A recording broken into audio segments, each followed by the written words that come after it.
पठानकोट विधायक अमित विज द्वारा सिविल अस्पताल का दौरा किया गया, जहां उनके साथ वरिष्ठ कांग्रेस नेता आशीष विज भी उपस्थित रहे।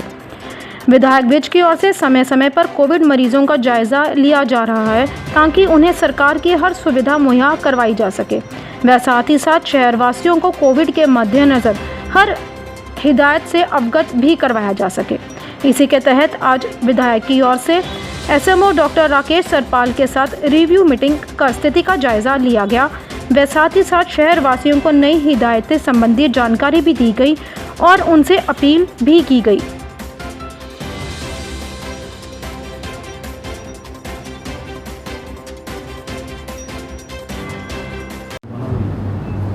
मैं सब तो पहले तो सीएमओ साहब एसएमओ साहब ते पूरी टीम दा सिविल हॉस्पिटल दी सैटअप दा थैंक्स करना चाहना कि सैकेंड वेव जिहड़ी हजे भी पूरी तरह ख़त्म नहीं हुई चल रही है और विच सारिਆਂ ने बड़ी मदद की है, लोगों ने दिन रात मेहनत की है।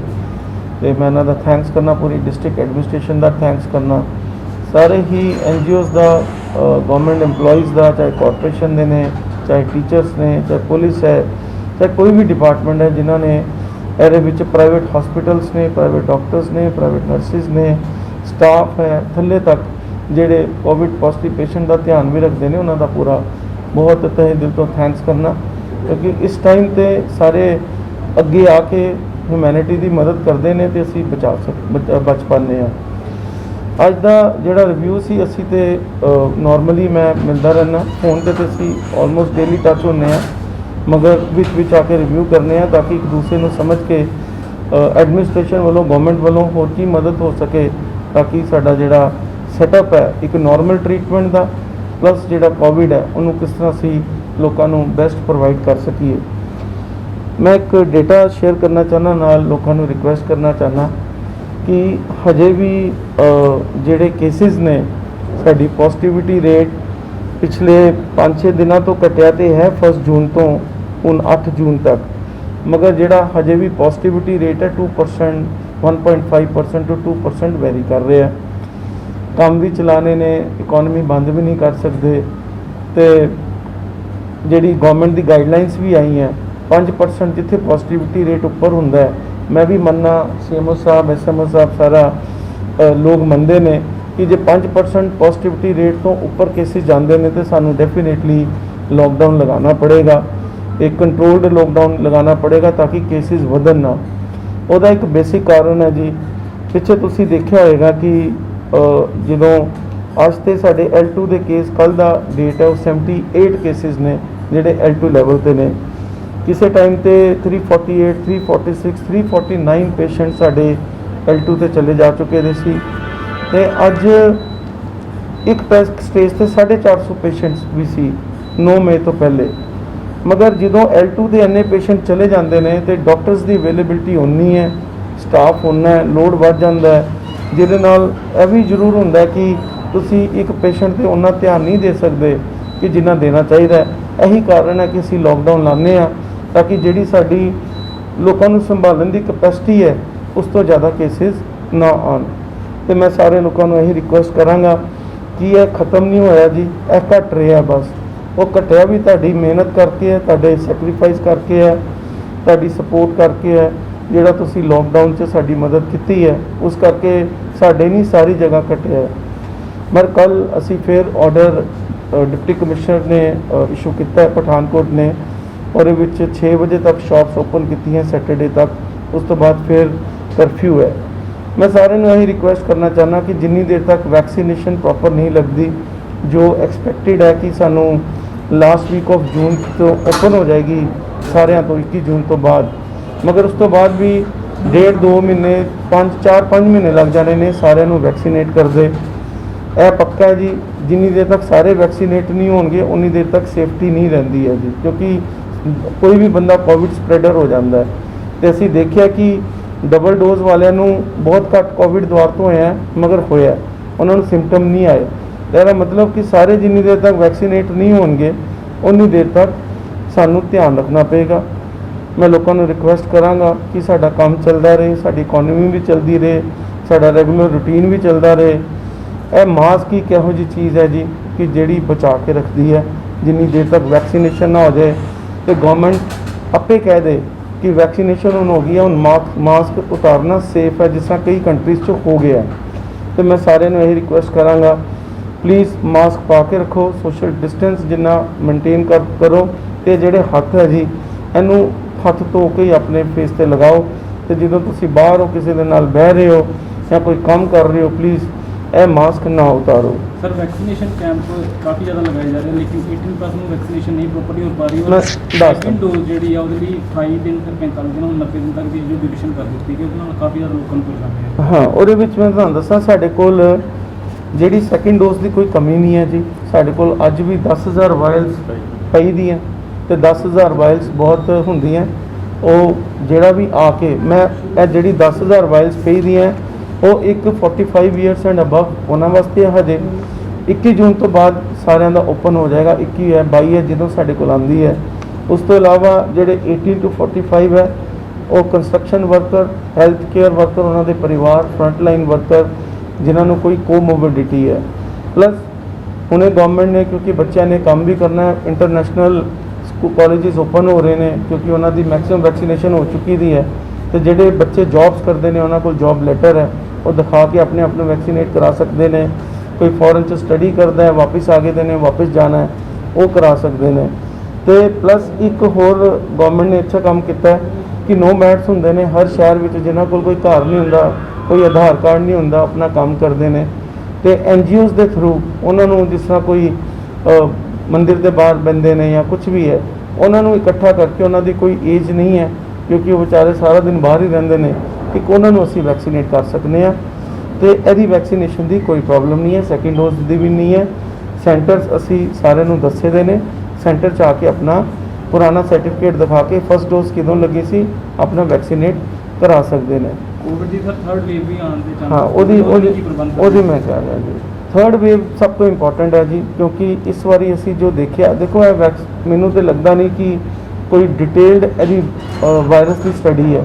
ਅੱਜ ਤੋਂ 4-5 ਸਾਲ ਤੇ ਇਹਦੀ ਸਾਰੀ ਡਿਟੇਲ ਸਟੱਡੀ ਹੋ ਜਾਏਗੀ, ਮਗਰ ਸਾਇੰਟਿਸਟ ਵੀ ਸਿੱਖ ਰਹੇ, ਅਸੀਂ ਵੀ ਉਹਨਾਂ ਕੋਲੋਂ ਸਿੱਖ ਰਹੇ ਹਾਂ।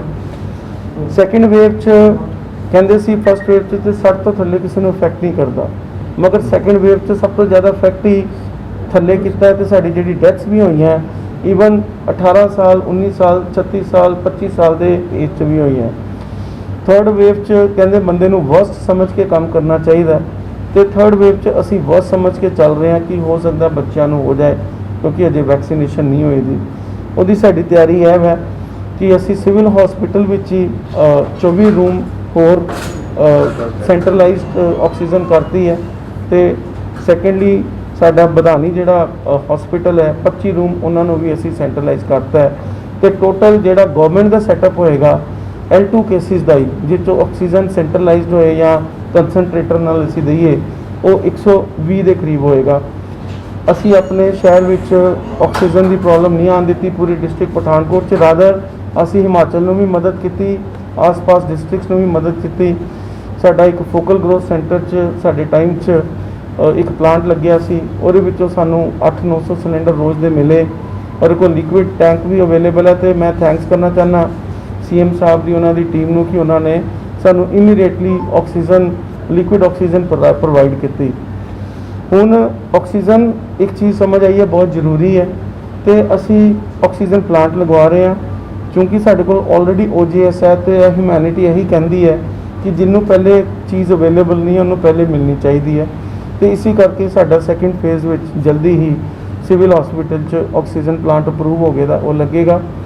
ਪਲੱਸ ਮੈਂ ਦੇਖਿਆ ਕਿ ਪ੍ਰਾਈਵੇਟ ਹਸਪੀਟਲਾਂ 'ਚ ਕਾਫੀ ਆਕਸੀਜਨ ਦੀ ਪ੍ਰੋਬਲਮ ਆਈ। ਅਸੀਂ ਦਿਨ ਰਾਤ, ਮੈਂ ਵੀ ਗਰੁੱਪ 'ਚ ਇਨ ਟੱਚ ਰਹਿੰਦਾ ਸੀ ਡਾਕਟਰਸ ਨਾਲ, ਰਾਤੀ 2 ਵਜੇ 3-3 ਵਜੇ ਅਸੀਂ ਸਿਲੰਡਰ ਭਰਵਾ ਕੇ ਭਜਵਾਏ ਨੇ। ਮੈਂ ਥੈਂਕਸ ਕਰਨਾ ਚਾਹੁੰਦਾ SDM ਸਾਹਿਬ ਦਾ, DC ਸਾਹਿਬ ਦਾ, ਕਿ ਬੜਾ ਅੱਛਾ ਸੈਟਅਪ ਬਣਾਇਆ ਉਹਨਾਂ ਨੇ।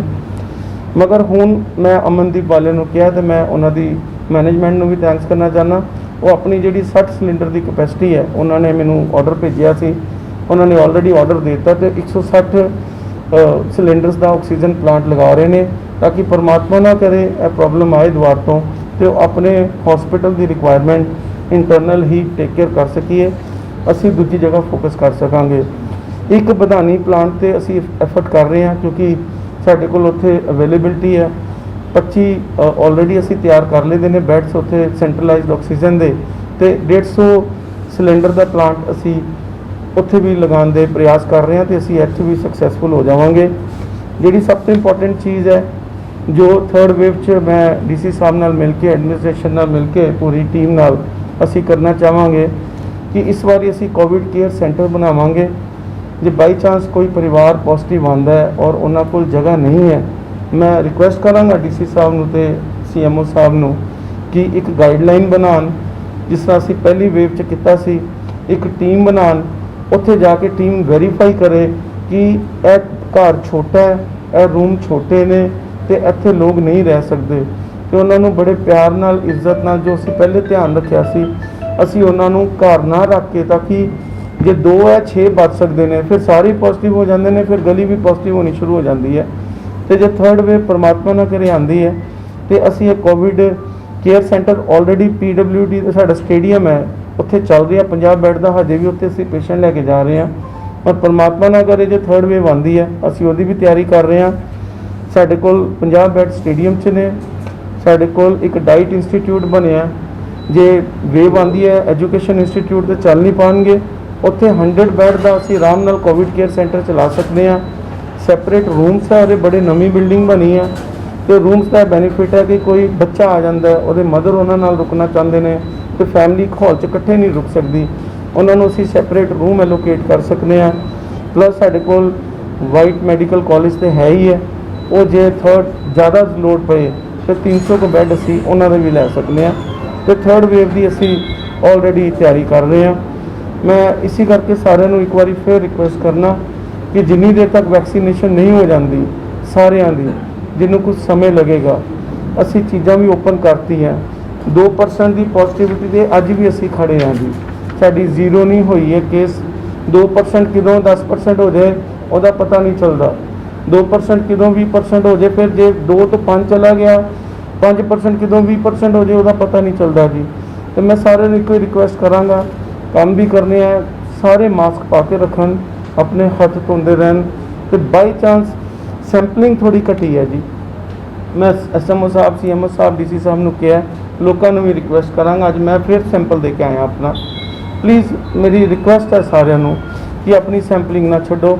ਜਿਹੜੇ ਬਾਹਰ ਲੋਕ ਘੁੰਮ ਰਹੇ ਨੇ, ਜਿਹੜਾ ਜਿਸ ਤਰ੍ਹਾਂ ਜਰਨਲਿਸਟ ਤੁਸੀਂ ਹੋ, ਜਿਹੜੇ ਵਪਾਰੀ ਨੇ ਜੋ ਸਾਰਾ ਦਿਨ ਬਾਹਰ ਘੁੰਮਦੇ ਰਹਿੰਦੇ ਨੇ, ਰੈਗੂਲਰ 10 ਦਿਨ ਜਾਂ 15 ਦਿਨ 'ਚ ਇੱਕ ਵਾਰੀ ਆਪਣੀ ਸੈਂਪਲਿੰਗ ਜ਼ਰੂਰ ਕਰਾਉਣ। ਇਹ ਸਿਰਫ ਵੈਕਸੀਨੇਸ਼ਨ ਤੱਕ ਕਰਾਉਣ ਦੀ ਲੋੜ ਹੈ, ਅਗਲੇ 6-8 ਮਹੀਨੇ, ਉਸ ਤੋਂ ਬਾਅਦ ਪਰਮਾਤਮਾ ਕਰੇ ਇਹਦੀ ਲੋੜ ਹੀ ਨਾ ਪਏ। ਤੇ ਇਹ ਆਪਣਾ ਪ੍ਰੋਪਰਲੀ ਜੇ ਅਸੀਂ ਟਾਈਮ ਕੱਢ ਲਈਏ ਵੈਕਸੀਨੇਸ਼ਨ ਕਰਾਉਣ ਤੱਕ ਦਾ 6-8 ਮਹੀਨੇ, ਤਾਂ ਮੈਨੂੰ ਲੱਗਦਾ ਕਿ ਇਸ ਚੀਜ਼ ਤੋਂ ਅਸੀਂ ਬਾਹਰ ਨਿਕਲ ਸਕਾਂਗੇ। सेकंड करना है हम सब 112 फ्लाइट मोड जल्दी कर